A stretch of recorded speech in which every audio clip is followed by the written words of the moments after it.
Hello students, हमारा chapter चल रहा है लाइफ प्रोसेसेस, जिसमें हम रेस्पिरेशन के बारे में पढ़ चुके हैं। रेस्पिरेशन यानी कि फूड को ब्रेक डाउन करके एनर्जी को ऑब्टेन करना, this process is known as respiration. और आज हम ह्यूमन रेस्पिरेटरी सिस्टम के बारे में, तो यहाँ मैंने ये ह्यूमन रेस्पिरेटरी सिस्टम ड्रॉ किया है। ह्यूमन रेस्पिरेटरी सिस्टम कहाँ से स्टार्ट होता है? हमारी नोज से स्टार्ट होता है। तो नोज के अंदर क्या होते हैं? नोस्ट्रिल्स होते हैं। नोस्ट्रिल्स यानी ये जो होल्स होते हैं, छेद होते हैं, जिनसे हम एयर अंदर लेते हैं, इन्हें हम कहते हैं नोस्ट्रिल्स या नासा द्वार। इससे एयर अंदर जाती है। जब एयर अंदर जाती है तो हमारी नोज के अंदर एक कैविटी होती है, इसे हम कहते हैं नेजल कैविटी। और इस कैविटी की जो दीवार है उसके ऊपर फाइन हेयर्स पाए जाते हैं, बहुत छोटे छोटे हेयर्स पाए जाते हैं। इसके अलावा इसकी जो दीवार है उस पर म्यूकस ग्लैंड पाई जाती है, म्यूकस होता है, जिसकी वजह से जो एयर हम अंदर लेते हैं वो फिल्टर हो जाती है। उसके अंदर जो डस्ट पार्टिकल है वो उस म्यूकस से चिपक जाते हैं, और जो अंदर एयर जाती है वो कैसे जाती है? क्लीन एयर अंदर जाती है। तो कहाँ से शुरू हुआ हमारा जो रेस्पिरेटरी सिस्टम है? नोस्ट्रिल से शुरू हुआ। नोस्ट्रिल यानी कि नासा छिद्रों से शुरू हुआ, जहाँ से एयर हमने अंदर ली। एयर कहाँ गई? नेजल कैविटी यानी कि नासिका गुहा के अंदर गई। यहाँ पर ये फिल्टर हुई किसके द्वारा? हेयर्स के द्वारा। बहुत छोटे छोटे फाइन पतले हेयर होते हैं, और इसके अलावा म्यूकस की लेयर होती है, जिससे एयर हमारी फिल्टर हो जाती है। और उसके बाद एयर कहाँ पहुंचती है? हमारी फेरिंग्स। फेरिंग्स यानी कि मुख गुहा में पहुंचती है। तो जब जो हमारा माउथ है, माउथ की ओपनिंग भी क्या है? मुख गुहा है। और जो नेजल कैविटी है उसकी ओपनिंग भी क्या है? मुख गुहा। यानी कि दोनों ही कहाँ खुलते हैं? हमारा मुंह भी, जो हम खाना खाते हैं वो भी कहाँ जाता है? मुख गुहा के अंदर जाता है। और जो हम एयर अंदर ले रहे हैं वो भी कहाँ जा रही है? मुख गुहा के अंदर जा रही है। तो हमारा जो खाना हमने खाया है वो खाना हमारी जो एयर पाइप है उसके अंदर ना जाए, इसे रोकने के लिए हमारे एयर पाइप के ऊपर एक ढक्कन जैसा स्ट्रक्चर होता है, फ्लैप होता है एक, जो कि जब हम खाने को अंदर निगलते हैं तो ये एयर पाइप को कवर कर देता है, जिससे कि जो खाने के पार्टिकल है हमारे एयर पाइप के अंदर ना जाए। इस ढक्कन को हम एक स्पेशल नाम देते हैं, इसे कहते हैं हम एपिग्लोटिस, और हिंदी में इसे कहते हैं घाटी ढापन द्वार। तो इस एपिग्लोटिस या घाटी ढापन द्वार का काम क्या होता है कि जब हम भोजन को निगलते हैं तो निगलते समय भोजन के कुछ कण एयर पाइप के अंदर भी जा सकते हैं, क्योंकि एयर पाइप भी कहाँ से चालू हो रहा है? मुख गुहा से चालू हो रहा है। और जो हमारा फूड पाइप है वो भी मुख गुहा से चालू हो रहा है। तो भोजन के कण जो हमारी एयर पाइप है उसके अंदर ना जाए, इसको रोकने के लिए उसके ऊपर एक फ्लैप जैसा स्ट्रक्चर होता है जो उसको कवर कर लेता है जब हम भोजन को निगलते हैं, जिससे कि फूड के पार्टिकल वहां नहीं जाते हैं। अगर हम जल्दी में बोलते बोलते खा रहे हैं या कभी अचानक से कोई आ गया, हमें हंसी आ गई, तो कभी कभी वो पार्टिकल हमारे एयर पाइप में चले जाते हैं, जिससे कि हमें खांसी आने लगती है। तो इसे रोकने के लिए वैसे क्या होता है? एपिग्लोटिस होता है जो इसे कवर कर देता है। तो इसके बाद मुख गुहा के बाद क्या आ जाता है हमारा? यहाँ गले में देखो, जब हम बोलते हैं तो यहाँ वाइब्रेशन होती है, यहाँ हिलता हुआ कुछ नजर आता है, उसे हम कहते हैं लैरिंग्स। लैरिंग्स या वॉइस बॉक्स। तो ये जो वॉइस बॉक्स है हमारी मुख गुहा, और हमारी जो एयर पाइप है, एयर पाइप को स्पेशल नाम देते हैं ट्रैकिया। एयर पाइप यानी कि हिंदी में श्वास नली। जो हमारी श्वास नली है उसको और मुख गुहा को जोड़ने के लिए बीच में एक स्ट्रक्चर होता है उभरा हुआ, जिसे हम कहते हैं वॉइस बॉक्स। हिंदी में उसे कंठ बोलते हैं। और इसका मेन काम क्या है? इसका काम जो वाइब्रेशन से, ये एयर के वाइब्रेशन से मूव करता है, हिलता है। इसके अंदर कॉर्ड होती है जो वाइब्रेट करती है, जिससे साउंड प्रोड्यूस होती है। तो ये भी हमारे जो एयर का पैसेज है, जो एयर है वहां से भी होकर गुजरती है, हमारे लैरिंग्स से होकर।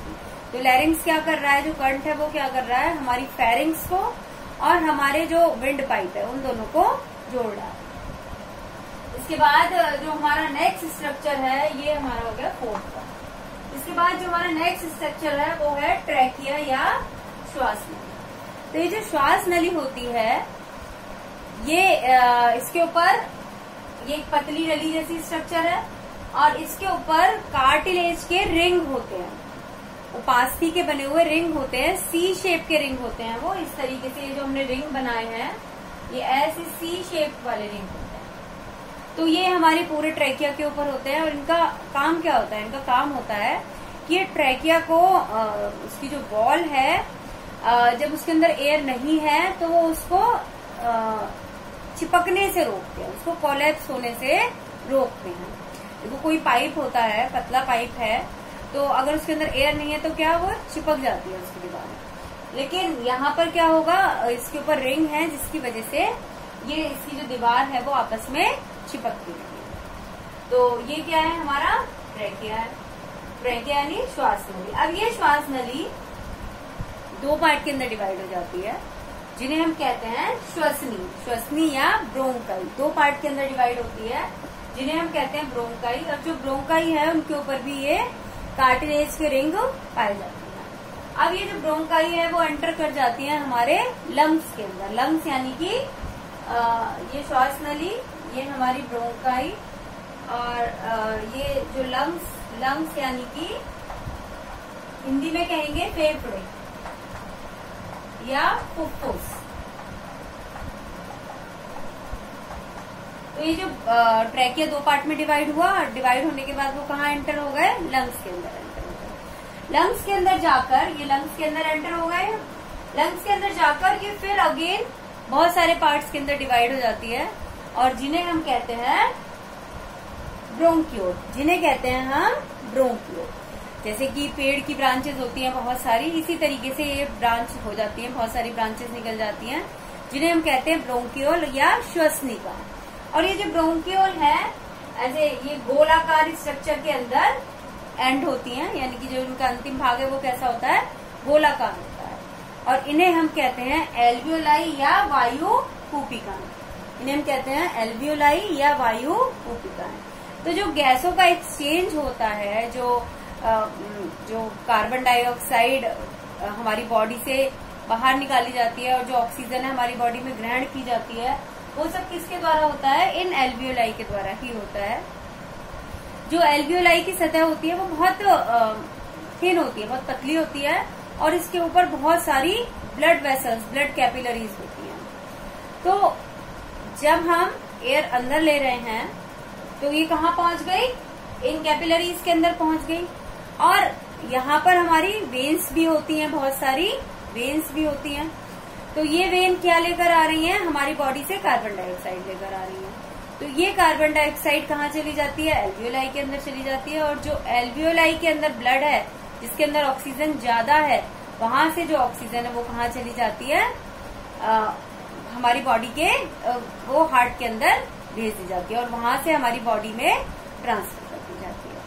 तो इस तरीके से जो एक्सचेंज होता है गैसेस का वो किसके थ्रू होता है? एल्वियोलाई के थ्रू। एल्वियोलाई में बहुत सारी ब्लड कैपिलरीज होती है जहां एक्सचेंज हो जाता है गैसेस का। ऑक्सीजन बॉडी के अंदर भेज दी जाती है और बॉडी से कार्बन डाइऑक्साइड लाकर उस एल्वियोलाई के अंदर छोड़ दी जाती है और उसे फिर बाहर निकाल दिया जाता है। तो इस तरीके से ये हमारा जो एयर का पैसेज है कि कहाँ से कहाँ हमारी एयर जाती है, ये हो गया। इसके अलावा जो हमारे जो लंग्स हैं वो होते कहाँ हैं? जो हमारे लंग्स हैं हमारी चेस्ट कैविटी या थोरेसिक कैविटी के अंदर होते हैं। और किसके अंदर होते हैं? रिब केज के अंदर होते हैं। बहुत डेलिकेट होते हैं लंग्स, तो इनको प्रोटेक्ट करने के लिए कोई स्ट्रक्चर चाहिए। तो इसके लिए बोन से बना हुआ, हमारी जो पसलियां होती हैं, पसलियों से बना हुआ एक अस्थि पंजर होता है जिसके अंदर ये सुरक्षित रहते हैं। इसके अलावा जो लंग्स हैं उनके ऊपर एक और लेयर पाई जाती है, प्रोटेक्टिव लेयर, जो लंग्स की सुरक्षा करती है, जिसे हम कहते हैं प्लूरा। इस लेयर को कहते हैं हम प्लूरा। तो ये भी लंग की सुरक्षा करती है। और इसके अलावा जो हमारी जो चेस्ट कैविटी होती है उसे हम थोरेसिक कैविटी भी कहते हैं, वक्ष गुहा कहते हैं। तो लंग्स के नीचे एक ये मस्कुलर पेशीय एक स्ट्रक्चर होती है, एक शीट जैसी होती है जिसे कहते हैं डायफ्राम। तो ये हमारी जो लंग्स वाली ऊपर वाली चेस्ट कैविटी है उसे अलग करते हैं हमारे नीचे वाले पोर्शन से। नीचे वाले पोर्शन में हमारा डाइजेस्टिव सिस्टम और बाकी सिस्टम होते हैं, और ये जो ऊपर वाला सिस्टम है यहाँ पर हमारे लंग्स हैं और हमारा हार्ट है। तो लंग्स कहाँ होते हैं? हमारे चेस्ट कैविटी के अंदर होते हैं, और ये डायफ्राम है लंग्स के नीचे होता है बिल्कुल। ये एक मस्कुलर स्ट्रक्चर होता है। तो जब हम सांस अंदर लेते हैं या सांस बाहर छोड़ते हैं, इसमें डायफ्राम का भी एक रोल होता है। अब जो हमने गैसियस एक्सचेंज की बात की, जो हमारे प्लांट्स हैं उनके अंदर हमें पता है किसके द्वारा होता है गैसियस एक्सचेंज? डिफ्यूजन यानी विसरण के द्वारा होता है। इसके अलावा जो हमारे यूनिसेल्युलर ऑर्गेनिज्म होते हैं, कोशिकीय जीव, अमीबा वगैरह, उनमें भी क्या होता है? विसरण के द्वारा होता है। लेकिन जो बड़े एनिमल्स होते हैं जैसे कि हम ह्यूमंस हैं, हमारे अंदर भी तो डिफ्यूजन के थ्रू अगर गैसियस एक्सचेंज होगा तो उसमें बहुत टाइम लगेगा। तो इसके लिए हमारे ब्लड के अंदर एक स्पेशल पिगमेंट पाया जाता है जिसे हम कहते हैं हीमोग्लोबिन। कहाँ पाया जाता है हीमोग्लोबिन? आरबीसीज के अंदर पाया जाता है। और ये क्या करता है? ऑक्सीजन से जुड़ने की कैपेसिटी भी होती है इसके अंदर, और कार्बन डाइऑक्साइड से भी। और ये हमारी पूरी बॉडी के अंदर ऑक्सीजन और कार्बन डाइऑक्साइड का ट्रांसपोर्ट करता है। हमारे बॉडी पार्ट से कार्बन डाइऑक्साइड को लेकर आता है, और जो हमारा लंग्स है उससे ऑक्सीजन को लेकर जाता है हार्ट तक, और हार्ट उसे कहाँ भेज देता है? हमारी पूरी बॉडी के अंदर भेज देता है। तो हमारे अंदर और हायर एनिमल्स में हीमोग्लोबिन या कोई और रेस्पिरेटरी पिगमेंट जैसे कि हीमोसाइनिन भी होता है, पाया जाता है, जो कि जो गैसियस एक्सचेंज है उसको फास्टर तरीके से करता है, जल्दी करता है और मोर एफिशिएंटली करता है, अच्छे तरीके से करता है। अब मैकेनिज्म क्या है? जब हम सांस अंदर लेते हैं, तो जब हम सांस अंदर लेते हैं तो ये जो डायफ्राम है वो क्या होता है? फ्लैट हो जाता है। ये यहाँ कैसा है? इसकी शेप कैसी है? ऊपर की तरफ बेंड है। लेकिन जब हम सांस अंदर लेते हैं तो ये कैसा हो जाता है? फ्लैट हो जाता है। ये फ्लैट हो गया। जो हमारी रिब्स हैं जिन्होंने लंग्स को कवर कर रखा है वो कैसे उठ जाती है? ऊपर की तरफ उठ जाती है, जिससे क्या होगा? जो चेस्ट कैविटी है उसका जो वॉल्यूम है वो बढ़ जाएगा।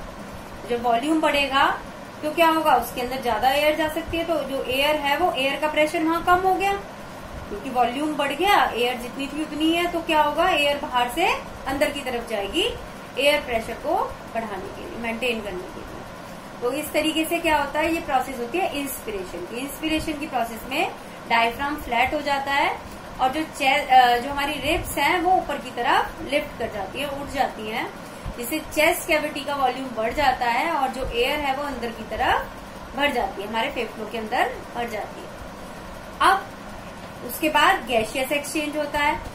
जो ये एयर अंदर आई वो कैसी है? ऑक्सीजन रिच है, इसमें ऑक्सीजन ज्यादा है।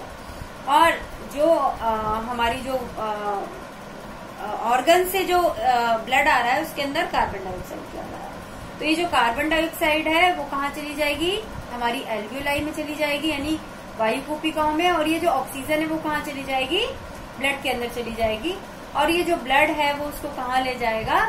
हार्ट में ले जाएगा, और हार्ट इसको पूरी बॉडी में डिस्ट्रीब्यूट कर देगा। अब ये जो एल्वियोलाई के अंदर कार्बन डाइऑक्साइड रिच एयर भर गई है, अब इसको बाहर निकालना है।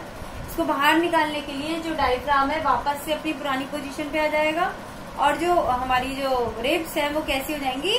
नीचे की तरफ हो जाएंगी, अंदर की तरफ हो जाएंगी।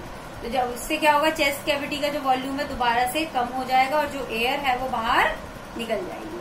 तो कार्बन डाइऑक्साइड रिच बॉडी से बाहर निकल गई, रिच एयर जो है वो बॉडी से बाहर निकल गई, और इसी तरीके से ये प्रोसेस लगातार चलती रहती है। तो इस तरीके से हमारा टॉपिक पूरा हो गया है ह्यूमन रेस्पिरेटरी सिस्टम का। एक बार मैं बता देती हूँ कि कहाँ से स्टार्ट होता है। नोज से शुरू हुआ, नोज के बाद नेजल कैविटी है, नेजल कैविटी के बाद फेरिंक्स है, फेरिंक्स के बाद हमारा लैरिंक्स आता है, लैरिंक्स के बाद ट्रैकिया आता है। ट्रैकिया पर सी शेप्ड कार्टिलेज के रिंग पाए जाते हैं जो ट्रैकिया को कोलैप्स होने से, चिपकने से रोकते हैं। ट्रैकिया डिवाइड हो जाता है ब्रोंकाई के अंदर, ब्रोंकाई एंटर होती है लंग्स के अंदर, लंग्स के अंदर फिर उनका फर्दर डिवीजन होता है, बहुत सारी ब्रांचिंग होती है, बहुत सारी ब्रांचेस होती हैं। उन ब्रांचेस को कहते हैं ब्रोंकियोल्स। और जो ब्रोंकियोल्स एंड होते हैं वो एक बलून लाइक स्ट्रक्चर में एंड होते हैं, और जिसके जो सरफेस होती है बहुत पतली होती है, उस पर बहुत सारी कैपिलरीज होती हैं, ब्लड कैपिलरीज, और इन कैपिलरीज के थ्रू ही ब्लड का एक्सचेंज गैसियस एक्सचेंज होता है। कार्बन डाइऑक्साइड अंदर आती है, ऑक्सीजन बाहर जाती है, और फिर इसके बाद जो कार्बन डाइऑक्साइड रिच एयर है उसको बॉडी से बाहर निकाल दिया जाता है। और ये मैकेनिज्म मैंने आपको समझा ही दिया है। तो इस तरीके से हमारा टॉपिक फिनिश होता है रेस्पिरेशन का। और आपको क्लियर हो गया होगा ये टॉपिक। कहीं कोई डाउट हो तो आप मुझसे पूछ सकते हैं, कमेंट में डाल सकते हैं। तो आपको वीडियो पसंद आया होगा, वीडियो को लाइक कीजिए, शेयर कीजिए और चैनल को सब्सक्राइब कीजिए। Thank you.